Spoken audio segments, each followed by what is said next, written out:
I'm 68 years old, and I'm going to tell you something that nobody prepared me for. Not the grief counselors, not the well-meaning friends, not even my own children. When you decide to live again after loss, the people closest to you will try to bury you alongside your spouse.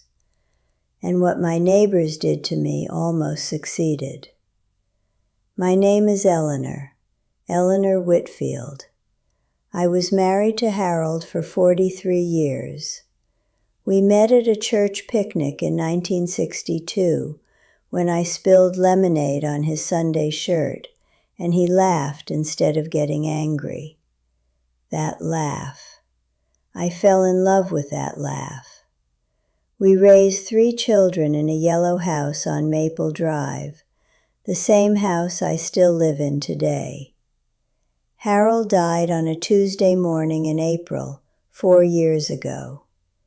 He was eating his oatmeal, looked at me, said, "Ellie, I think something's wrong," and then he was gone, just like that.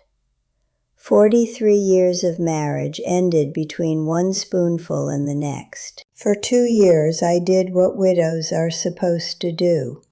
I wore dark colors. I kept his reading glasses on the nightstand. I talked to his photograph every morning. I became invisible. And everyone around me seemed perfectly comfortable with my invisibility. The neighbors would wave politely, ask if I needed anything from the store, and then go on with their lives. I was the widow on Maple Drive. That was my new identity, my only identity. Then something happened. It was a Wednesday afternoon, and I was standing in the cereal aisle at the grocery store, staring at boxes of oatmeal, and I started crying. Not gentle tears, ugly, choking sobs. A man about my age walked up to me and handed me a handkerchief, an actual cloth handkerchief. He didn't say anything at first, just stood there while I fell apart in front of the Quaker Oats. When I finally caught my breath, he said, "My wife loved oatmeal too." His name was Martin.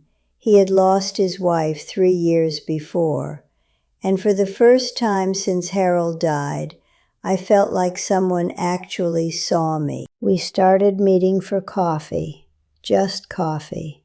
2 grieving people sitting in a booth at Denny's, talking about the people we had loved and lost. Martin made me laugh, not a polite laugh, but a real one, the kind that surprises you because you forgot you were capable of it. After a few weeks, he asked if I wanted to see a movie, like teenagers. I said yes, and I felt something I hadn't felt in years. I felt alive. Here's where everything changed. The first time Martin came to pick me up for our movie date, I noticed my neighbor Doris watching from her living room window. She didn't wave, she just watched. The next morning, another neighbor, Barbara, came over with a casserole I didn't ask for. She sat in my kitchen and said, "Eleanor, we're worried about you. You seem confused lately." Confused. I was going to a movie, not joining a cult. But I smiled and thanked her for the casserole because that's what women of my generation do. The whispers started slowly. I would walk to my mailbox and see 2 neighbors talking, and they would suddenly go quiet. At church, people who had hugged me for 2 years started keeping their distance. One Sunday, a woman I had known for 30 years said to me, "Eleanor, don't you think it's a little soon?" Harold had been dead for over 2 years. I asked her how long I was supposed to wait. She didn't have an answer. but the worst was yet to come. Someone called my daughter. To this day, I don't know who, but someone from my neighborhood called my eldest daughter Patricia and told her that I was behaving erratically and being taken advantage of by a strange man. Patricia drove 4 hours to confront me. She sat in my living room, the same living room where she had taken her first steps, and she looked at me like I was a child who needed supervision. "Mom," she said, "we think you should see a doctor, maybe get evaluated." Evaluated. My own daughter wanted to have me evaluated because I went to see a movie with a kind man who made me laugh. I want you to understand something. This is what happens to women when they age. We become public property. Everyone has opinions about what we should wear, how we should behave, whether we should be allowed to make our own decisions. When Harold was alive, I was his wife. When Harold died, I became everyone's responsibility. No one asked me what I wanted. No one considered that I might still have desires, dreams, a need for companionship that went beyond casseroles and church committees. And here's the thing that almost broke me. I started to believe them.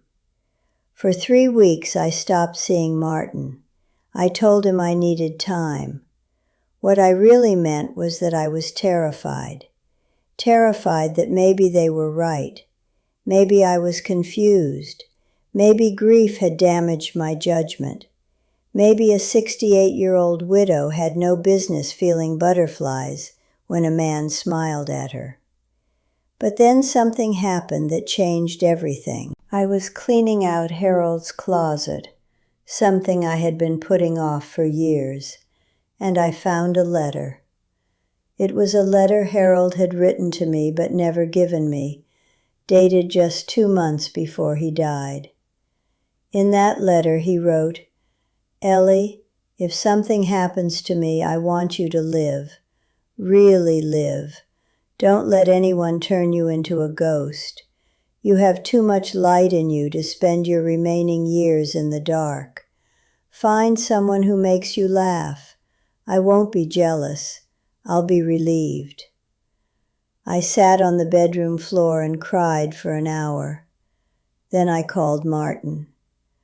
Let me tell you what I learned from this experience, because if you're watching this, you might be facing the same thing, or someone you love might be facing it, and you need to hear this. First, other people's discomfort is not your responsibility. When I started dating Martin, my neighbors weren't worried about me. They were uncomfortable because I was breaking the rules. Widows are supposed to fade quietly into the background. We're supposed to become caretakers of memories, not creators of new ones. My happiness made them uncomfortable because it reminded them that they too would face this someday. Their cruelty was fear wearing a mask of concern. Second, your children are not your parents. I love Patricia more than my own life, but she had no right to question my mental capacity because I went on a date. After Harold's letter gave me courage, I sat her down and said, "I raised you. I taught you how to walk, how to read, how to drive. I managed a household, a career, and a marriage for 4 decades. I am not diminished because your father died. I am still Eleanor Whitfield, and I will make my own decisions until I am no longer capable of making them. That day has not come." She cried. Then she apologized. Now she asks about Martin every time we talk. Third, loneliness will kill you faster than judgment. Studies show that chronic loneliness is as dangerous as smoking 15 cigarettes a day. My neighbors were worried about me being taken advantage of, but none of them were worried about me eating dinner alone every night for 2 years, talking to a photograph because I had no one else to talk to. Isolation is a slow poison, and sometimes the antidote looks like a 70-year-old man with a cloth handkerchief and a gentle smile. Fourth, and this is important, you get to define what companionship means for you. Martin and I are not getting married. We're not moving in together. We have dinner twice a week. We go to movies. We sit on my porch and talk about our late spouses, our grandchildren, our fears about getting older. That's enough. It's more than enough. Companionship doesn't have to look like your first marriage. It can be whatever you need it to be. I'm 72 now. Martin is 74. Last month we went dancing, actual dancing, at a senior center with a live band playing songs from our youth. Dora saw me getting into Martin's car in my blue dress and pearls. She didn't say anything, but I could see her watching. I waved, a big wave, the kind a child gives. The neighbors have mostly stopped talking. Some of them have even started being friendly again, now that they see I'm not going to apologize for being alive. One of them, a woman named Grace, who I never knew very well, pulled me aside at church a few months ago and said, "Eleanor, I owe you an apology. I was part of the gossip, and I'm ashamed of myself. Watching you live your life with courage has made me think about how I want to spend my own remaining years." I hugged her. People can change if you give them the chance. So here's what I want you to hear. If you are grieving, you have the right to grieve for as long as you need. But you also have the right to stop. You have the right to laugh again, to feel butterflies again, to wear bright colors and go dancing and do anything that makes you feel alive. Anyone who tries to stop you is not protecting you. They are protecting themselves from their own fear of mortality. And if you know someone who is starting over after loss, whether they're 68 or 88, be kind. Celebrate their courage. Don't make them fight for permission to live. Tell me your story in the comments. I read every single one, and let me tell you, they're often the best part of my day. This old house gets quiet sometimes, and your words keep me company. If this meant something to you, subscribe. Do it for the person you'll be in 20 years, so that when your time comes to start over, you'll already know that it's possible.